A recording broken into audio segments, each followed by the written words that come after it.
রুদ্ধশ্বাস ম্যাচে royal Challenger Bangalore তারা রাজস্থান রয়্যালসকে পরাজিত করল এবং তারা দাপটের সাথে রাজস্থান রয়্যালসের বিরুদ্ধে 2টা পয়েন্ট অর্জন করল।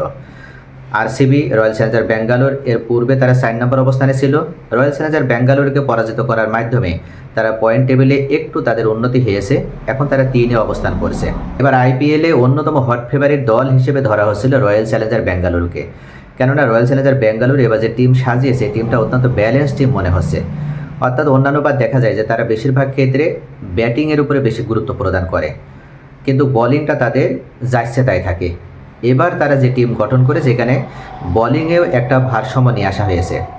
জশ হ্যাজলউড এবার বোলিংয়ে রয়েছে, পাশাপাশি অন্যান্য যে দেশীয় বোলারগুলো রয়েছে তারাও সকলে ভালো পারফর্ম করছে। বড় ম্যাচেও কিন্তু জশ হ্যাজলউড গতকাল তিনি 4টি উইকেট সংগ্রহ করেছেন এবং জশ হ্যাজলউডের এই 4টি উইকেটের বিনিময়ে রয়্যাল চ্যালেঞ্জার ব্যাঙ্গালোর তারা রাজস্থান রয়্যালসের বিরুদ্ধে জয়লাভ করে 2টি পয়েন্ট অর্জন করতে পেরেছে।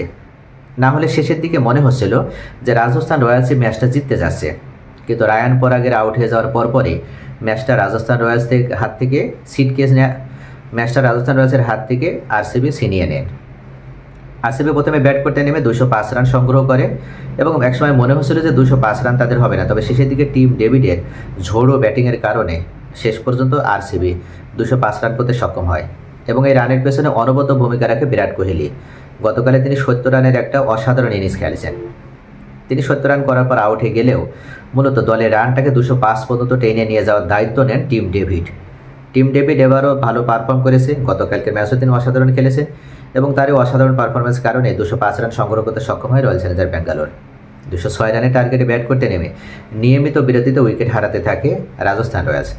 তবে মাত্র 19 বলে 49 রান সংগ্রহ করেন ইয়াশাবি জয়সওয়াল যখন ব্যাটিং করছিল তখন মনে হচ্ছিল যে এই ম্যাচ রাজস্থান রয়্যালস 15 থেকে 20 ওভারের মধ্যেই জিতে যাবে, কিন্তু যখনই জয়সওয়াল আউট হয়ে গেল তখনই একের পর এক উইকেট হারাতে থাকে রাজস্থান রয়্যালস, যার কারণে শেষ ভরসা দাঁড়ায় ক্যাপ্টেন রায়ান পরাগের উপরে। কিন্তু রায়ান পরাগও ব্যর্থ হন।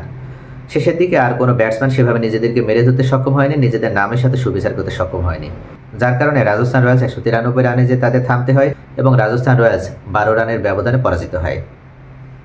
এবার মূলত আরসিবি কি তাহলে চ্যাম্পিয়ন হবে?